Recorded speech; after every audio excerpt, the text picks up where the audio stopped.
아마 공인회계사를 알아본 지 얼마 안 됐다면 이런 의문이 들 수 있습니다. 시험 제도가 바뀌었다는데 정확히 뭐가 바뀐 건지, 또 학점명제로 응시 자격을 갖추는 게 금감원이 진짜로 인정을 해주는 건지 말이죠. 사실 이런 의문들에 대해 찾아볼 수 있는 정보는 많지만 오히려 정보가 너무 많아서 헷갈리기도 하는데요. 그래서 오늘은 비전공자가 어떻게 정확하고 안전하게 응시 자격을 갖출 수 있는지 총정리를 해드리려고 합니다. 두꺼운 기본서 결제하고 인강 결제하기 전에 응시 자격부터 정확하게 확인하고 진행하시면 많은 도움이 될 것 같습니다. 학점 플러스.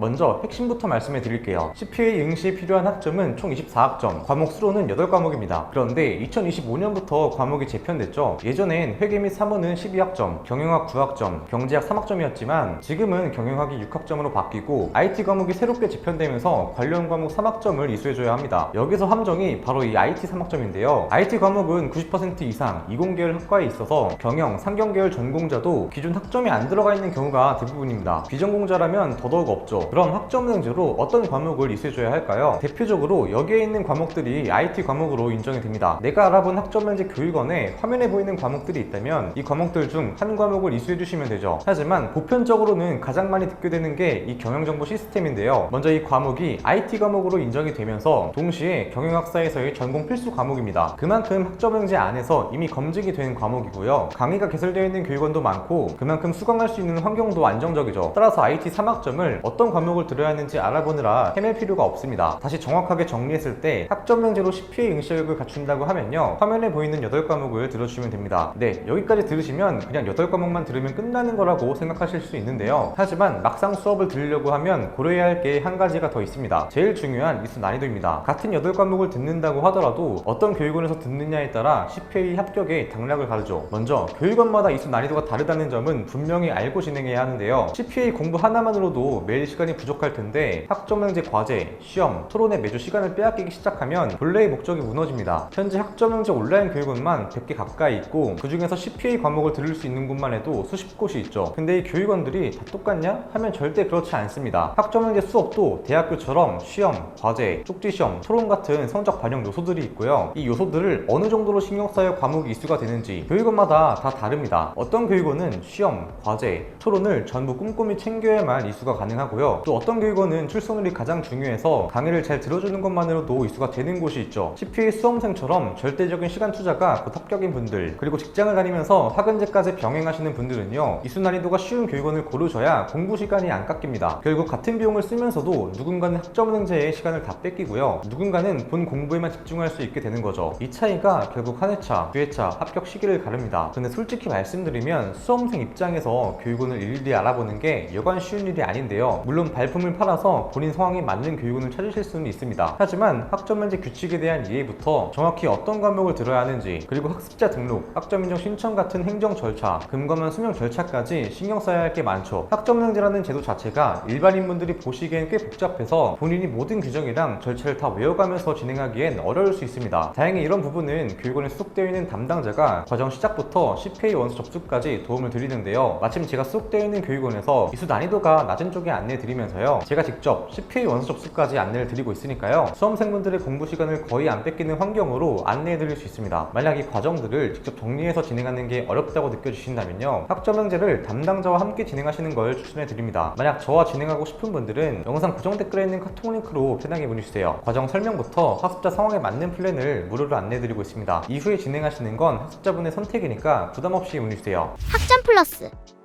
그럼 혼자 진행하시는 분들을 위해서 비전공자 기준의 진행 방법을 3단계로 정리해 드릴게요. 1단계, 나의 이수 과목을 확인합니다. 대학교를 다니신 분들은 성적 증명서를 떼고요, 금감원 학점 인정 과목 검색에 인정되는 학점으로 축적되는 과목을 하나씩 넣어서 검색해 보세요. 회계, 경영, 경제, 정보기술 과목 4가지 영역 중 어떤 분야에서 인정되는 과목인지 확인할 수 있습니다. 2단계, 학점랭제로 부족한 과목 채우기. 학점랭제는 100% 온라인 과정으로 한 학기 최대 8과목까지 이수할 수 있습니다. 이때 IT는 경영정보 시스템으로 메꾸는 걸 추천해 드립니다. 3단계, 학점명제 행정 절차 및 CPA 원서 접수. 이게 가장 많이 놓치는 부분입니다. 수강만 해서 끝나는 건 아니고요, 1월, 4월, 7월, 10월 정해진 시기에 행정 절차를 하셔야 합니다. 국가평생교육진흥원 학점은행제에서 학습자 등록과 학점인정 신청을 해야 하고요. 이 절차가 무엇인지 간단히 말씀해 드리면, 학습자 등록은 내 학적을 학점행제에 올리는 절차입니다. CPA 응시 자격을 학점행제로 갖춘다면 반드시 진행해 주셔야 하고요. 또 한 가지 유의할 점이 있는데, 행정 절차 시기에 학습자 등록을 진행할 수 없다면 수업을 미리 들어도 상관이 없다는 점입니다. 수업을 듣고 있는 와중이거나 수업을 다 마무리하고 학습자 등록을 해주셔도 됩니다. 두 번째로 학점인정 신청은 학점영재 수업을 다 끝내고 진행하시게 됩니다. 학점인정 신청을 해야 학점영재 성적 증명서에 과목이 찍히고요. 그 성적 증명서를 CPA 응시 자격이 필요한 과목 인정 신청을 하실 때 증빙서류로 제출하시게 됩니다. 학습자 등록과 학점인정 신청 방법은 국평원 유튜브 채널에서 확인해 주시면 되겠습니다. 학점 플러스.